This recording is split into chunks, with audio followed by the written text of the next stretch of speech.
भारत के मारूफ कॉमेडियन कपिल शर्मा के साथी अदाकार और कॉमेडी तीर्थानंद राव ने जहर खा लिया। तफसीलात के मुताबिक भारतीय कॉमेडियन तीर्थानंद राव ने कोरोना के बाइस होने वाली माली परेशानियों के सबब जहर खा लिया।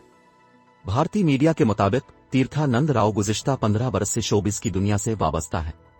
वो कॉमेडियन होने के अलावा मारूफ भारतीय अदाकार नाना पाटेकर के हमशक्ल के तौर पर भी जाने जाते हैं। मीडिया रिपोर्ट्स के मुताबिक तीर्थानंद ने माली मुश्किलात की वजह से 27 दिसंबर को जहर खाकर खुदकुशी करने की कोशिश की।